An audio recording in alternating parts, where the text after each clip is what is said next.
मुस्लिम समाज को छोड़ करके बाकी जो दूसरे धर्म के लोग हैं जो आए हैं उनको नागरिकता देने का प्रावधान है। मैं पूछना चाहता हूँ, मुस्लिम समाज के लोगों का आपने वोट क्यों हटाया है? और चुनाव आया है तो लोगों को गुमराह करने के लिए इस टाइम ये लेकर के आए हैं जो कि लोगों का मुद्दों से बयान भटका सकें ध्यान कि 400 पार कहते हैं, हम 400 पार सरकार बना रहे हैं। तो मैं पूछना चाहता हूँ, फिर आपको दूसरी पार्टियों से तोड़ कर करके जो नेता हैं उन्हें ला करके राज्यसभा सांसद बनाने का, एमएलसी बनाने का क्या औचित्य बनता है? मंत्री बनाने का क्या मतलब बनता है? सीबीआई को इनकम टैक्स का इस तरह से दुरुपयोग ईडी का कर रहे हैं जैसे कि ये कोई लोकतांत्रिक, कोई संवैधानिक नहीं बल्कि इनकी अपनी एक संस्था हो। जनपद संभल में फिलहाल जिस तरह से यहाँ पर ज़ियाउर रहमान बर्क जो कि जूनियर बर्क कहलाते हैं और दादा के इंतकाल के बाद लगातार सुर्खियों में रह रहे हैं। फिलहाल जिस तरह से सीए को लेकर यहाँ पर नोटिफिकेशन आया है, उसके बाद प्रेस कॉन्फ्रेंस में जिस तरह से अभी आपने विरोध जताया है, किस तरह से पॉइंट क्या है और सीए को लेकर आपके दिमाग में क्या चल रहा है और किस तरह से इसको विरोध करेंगे और क्या आगे कार्रवाई कर सकते हैं? देखिए, हमारा कहने का मकसद ये है, सीए का हमने पहले भी विरोध किया है। दादा मोहतरम माननीय सांसद शफीकुर रहमान बख्श साहब जब हयात थे तब भी सीए और एनआरसी का विरोध किया था। लेकिन अब यह है कि एनआरसी नहीं है, सीए है। हमें मालूम है कि सीए में किसी की नागरिकता छीनने का प्रावधान नहीं है, लेकिन नागरिकता देने का प्रावधान है। तो इनका जो अमित शाह जी वगैरह कह रहे हैं कि लोगों को गुमराह कर रहे हैं, मुसलमान किसी देश की नागरिकता नहीं छीनना है, इसका अलग ये कानून है। तो मैं पूछना चाहता हूं कि जो आप सीए के जरिए दूसरे मुल्कों से आए हुए लोगों को जो आप नागरिकता देना चाहते हो, पहले हिंदुस्तान की जनता अवाम आपसे ये सवाल करती है कि 140 करोड़ लोग जो हैं, जो 2 करोड़ आप उनको रोजगार देना चाहते थे, महंगाई खत्म करना चाहते थे, भ्रष्टाचार खत्म करना चाहते थे, कहाँ हैं वो? देश के धरातल पर आप कुछ काम नहीं कर पा रहे।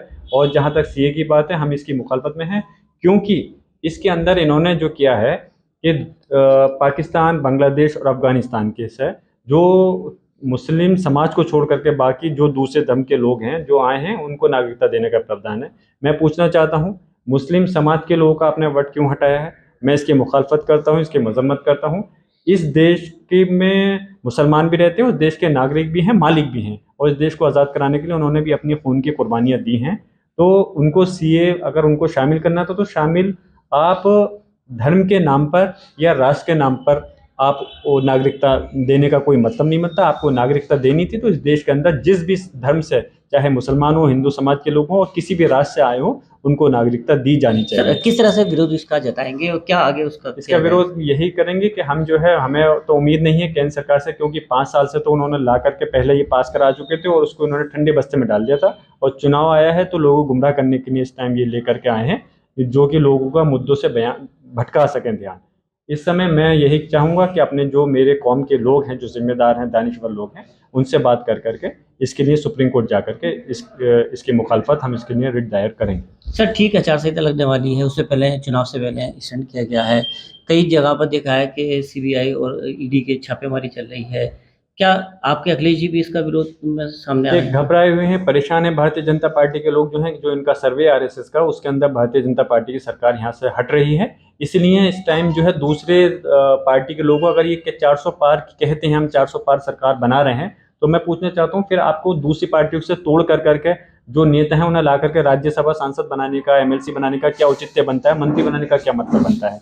तुम्हारे आप क्या आपके पास में ऐसे नेताओं की कमी है, कार्यकर्ताओं की कमी है जो आपके पास में इस हिंदुस्तान को जो आप पूरा परिवार कहते हो, तो यकीनन आप जो है, और ख़ासतौर से जो इंडिया इंडिया गठबंधन बनना है, उसमें सीबीआई, इनकम टैक्स और ईडी को इन्होंने एक अपना हथियार बना लिया है और उस हथियार के ज़रिए उसको तोड़ना चाहते हैं। अफ़सोस की बात है, इस देश के अंदर लोकतंत्र होने के नाते इन्होंने जो है सीबीआई को, इनकम टैक्स का इस तरह से दुरुपयोग ईडी का कर रहे हैं जैसे कि ये कोई लोकतांत्रिक, कोई संवैधानिक नहीं बल्कि इनकी अपनी एक संस्था हो। सर इस हालात में जैसे सीए लागू हुआ है, आम जनता को क्या मैसेज देना चाहेंगे? क्योंकि त्योहार भी है, आने वाला वक़्त में चुनाव भी है, क्या व्यवस्था की जाए सर?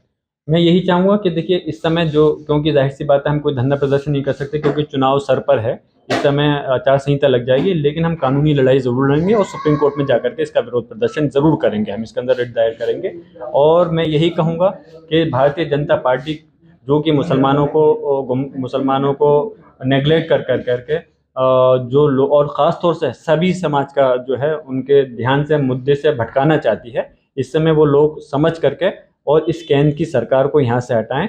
जब यहाँ से ये सरकार जाएगी तभी उन लोगों को सुकून की सांस ले सकते हैं। खाली अनाज के बल पे नहीं, वो लोग चाहते हैं उनका हक मिले, उनको सरकारी नौकरी मिले उनको भ्रष्टाचार ख़त्म हो, महंगाई ख़त्म हो, उनको अपना हक मिल सके, उनके लिए जो इंसाफ है वो मिल सके, इन सारे मुद्दों से भटकाने के लिए जो ये लाए हैं, मैं यही कहूँगा कि आप लोग जो है एक होकर करके जो है इस भारतीय जनता पार्टी को हटाने का काम करें।